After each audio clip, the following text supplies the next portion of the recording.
You're listening to Big World Network.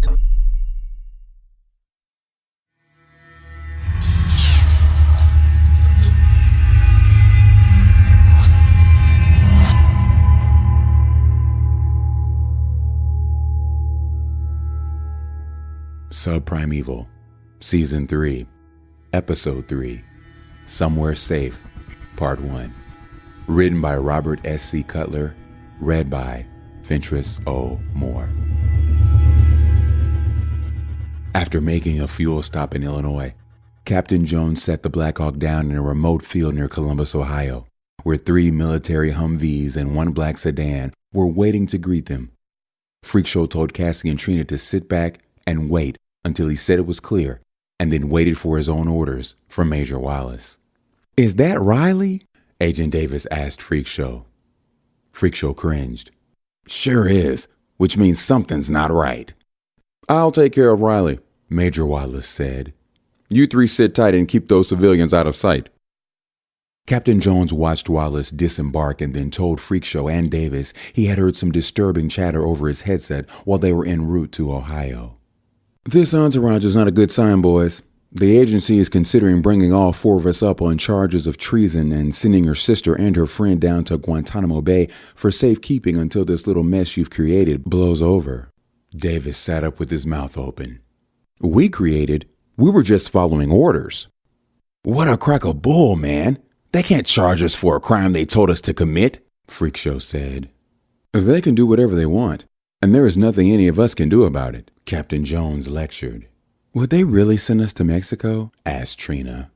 "That would be Cuba, and yes, they would," Captain Jones stated calmly. "Maybe the collateral damage isn't as bad as we feared," Freakshow said. "Check your phone, sis, and see if they're reporting anything different about Wichita." "I'm on an Oklahoma City site right now, and it's still the same old story about how a massive quake has leveled Wichita. Oh, here's something new," Cassie said, and then read some of the report aloud. "The National Guard has blocked off the southern border of Kansas leading into Oklahoma on Interstate 35, as well as multiple other roadways. Because of possible exposure to ammonia nitrate, people fleeing the earthquake-ravaged area are being temporarily quarantined. Authorities are not certain how many cars crossed the border before the blockade was put into effect." "That makes 0 sense," Davis scoffed. "What are they worried about? Somebody's going to develop a mild rash?" "The agency's just trying to ensure that no one has been infected by one of those nasty demons and are spreading it south," Captain Jones said. Freakshow shook his head. "The threat of deadly bacteria was just a line of bullshit created by Dr. Teray and her pack of evil scientists. The only thing the agency is trying to stop is the flow of information about those creatures. They're still trying to contain them." "Good luck with that," Davis laughed. Trina squeezed in tight next to Cassie to get a better look at the phone's small screen. "Try Facebook," Trina said. "See if someone's posted something." "Why? Everybody we know is probably dead." "Don't your future in-laws live in Missouri?" asked Trina. "Maybe they heard from Jordan." "That's a good idea," Freakshow said. "Yeah, you're pretty smart, Trina," Davis flirted, earning a smile and a long stare. Cassie looked vacantly away. "I was trying hard not to think of Jordan." "I'm sorry I might have gotten your fiancé killed," Freakshow said. "I hope he is dead.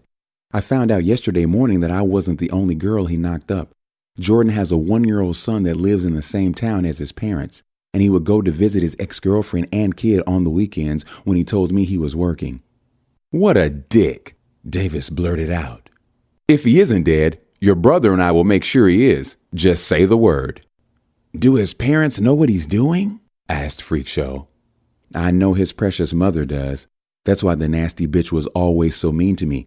She wanted her little boy to marry the first bimbo he impregnated." "Everyone be quiet," Captain Jones barked. "Wallace is headed back this way, and does he look pissed." Freakshow and Davis had both hands cuffed behind their back and were kneeling on the ground, leaning with their foreheads pressed against the side of the black sedan. Major Wallace and Captain Jones were sitting cross-legged at gunpoint, while both girls were cuffed and placed in the back seat of one of the Humvees. Special Agent Riley paced a few yards away, talking and yelling on the phone. After he abruptly ended the call, he marched back over to the detainees. "Tell me again, Agent Davis, Who gave you the orders to set the explosives? Asked Riley. Special Agent Kraft, sir. Where is Agent Kraft now? Presumed dead, sir, but we can't be certain because... Don't ramble, Agent Davis. Riley spat. You will only give me direct answers. Is that clear? Yes, sir. Sorry, sir. Why do you think Agent Kraft is dead? Riley continued. The explosion was so intense, anyone near the underground river would have been killed instantly, sir. Yet both you and Agent Shore survived. Why is that, Agent Shore? Riley asked Freak Show. Agent Stewart ensured we made it to safety before he blew the charges, sir, Freak Show answered. So, he committed suicide? Yes, sir. There's no way he could have survived. We both figured him and Kraft were in on the whole thing since Stewart had the only working detonator. Riley turned Freak Show around and leaned in so close Freak Show could count the stray hair sticking out of his nostrils. Who gave you the orders to go to Wichita, Agent Shore? Dr. Teray, sir. Who is your next upper-level contact after you received the official orders from Teray? Special Agent Kraft, sir, like I told you. Riley stood back and took out his phone. Teray is the mole. Locate her immediately and terminate her employment if she tries to run, and make each shot count. We're still paying for the construction of that research facility.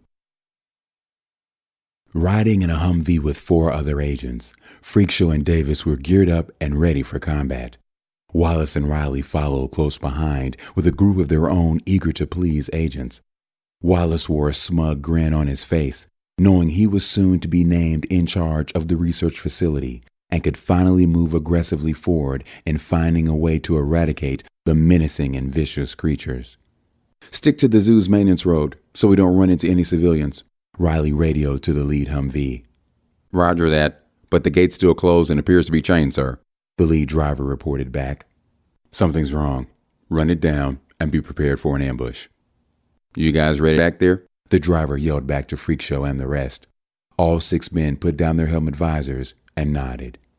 Brace yourselves, we're crashing through. Chain link and barbed wire fencing flew up and over the vehicle and came to rest just in front of Wallace and Riley's Humvee, causing their driver to swerve hard and nearly roll over. Just drive over it, you fool! Wallace bellowed. 50 yards from the underground facility's entrance, the lead Humvee took on small arms fire. The driver and an agent sitting next to Davis slumped over dead when at least 2 of the bullets found their mark. With the dead driver's foot still pressed hard on the gas pedal, the heavily armored vehicle sped forward and crashed head-on into the metal door leading to the bunker, collapsing it inward. From out of the wreckage, the remaining agents emerged, firing in the direction of where they thought the assailants were. Another round of lead tore through the right kneecap of Davis, dropping him writhing to the ground. Help me get out of this line of fire! Freak Show yelled while dragging Davis by the arms. Leave him there and get inside the bunker, one of the agents ordered. We just can't leave him out here to die. The agent rushed over and grabbed hold of Freak Show's shirt. Our first directive is to secure the facility and capture Dr. Teray. If she escapes, the consequences could be a lot worse than this one soldier dying. Now get moving. Freak Show scooted back to better hide their totaled vehicle and laughed. If you think I'm going in there, you're crazy. I would much rather take my chances with whoever is shooting at us than with what is probably loose and on the prowl down in that lab. What's the difference if you're shot at out here or in there? You don't know, do you? Asked Freak Show. I doubt very much if there is anyone left alive in the lab toting a gun. Suit yourself, buddy. You'll have to answer to Riley, not me. The agent dismissed Freak Show and then led the remaining 2 other agents through the open door and down the dark stairwell. What do you want to bet? They all crap their pants when they see what's waiting for them down there. Davis laughed through the pain as Freak Show pulled him further behind the vehicle for cover. Just keep your head down. We're not in the best spot ourselves.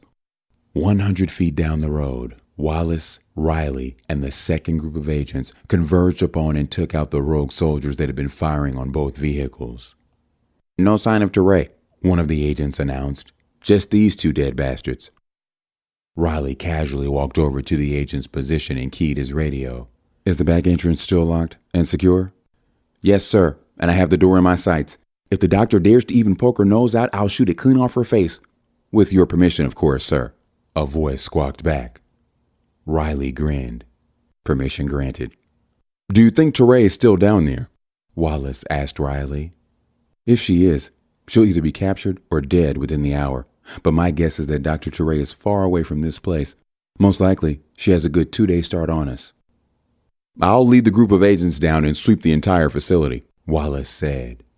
Riley put a hand on Wallace's shoulder.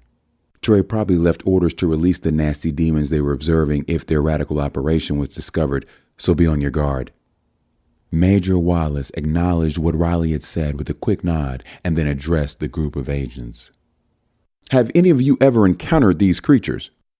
All 5 agents shook their heads. Wallace looked upward and exhaled. Great.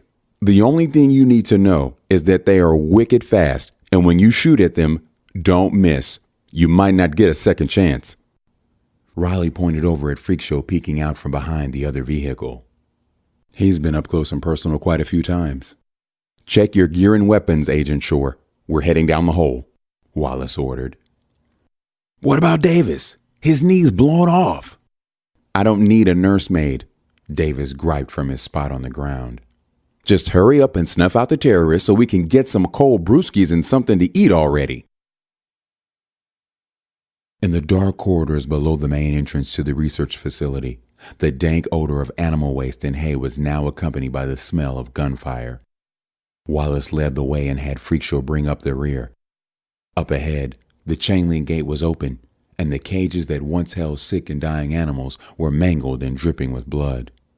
That's not a good sign, Wallace said. Is the security door closed? Asked Freakshow. Wallace shook his head. No, it's been blown, and the emergency lights have been activated. Freakshow walked to the front of the pack and held a closed fist up high in the air. Hold up, guys. Body shots will only slow these things down.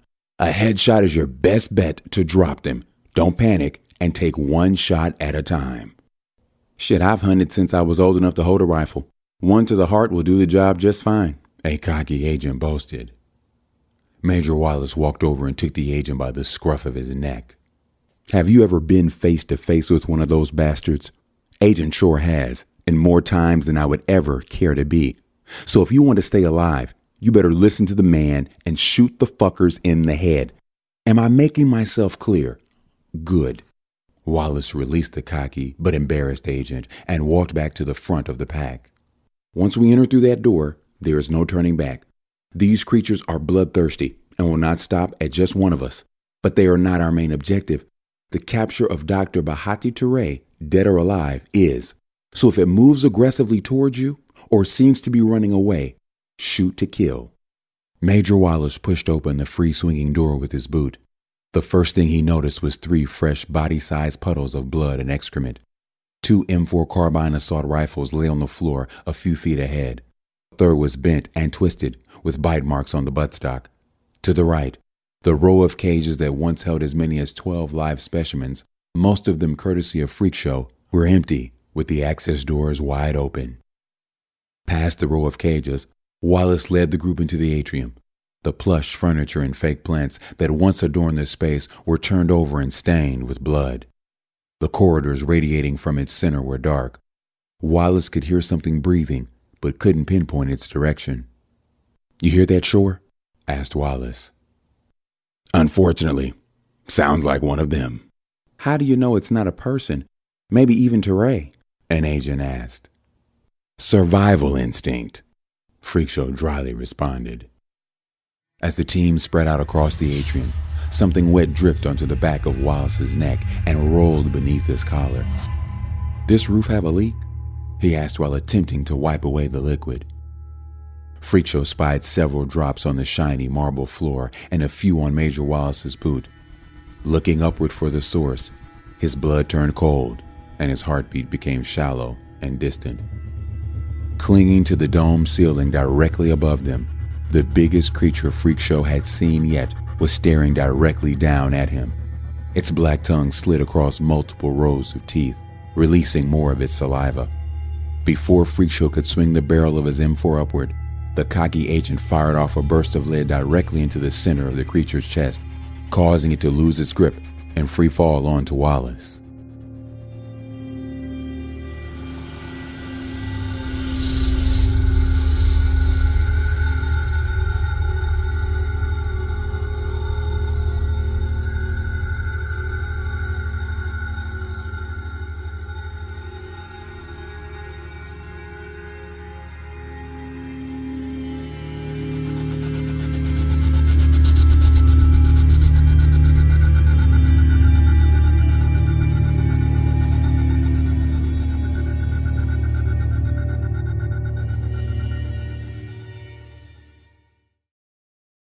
Music by Kevin MacLeod.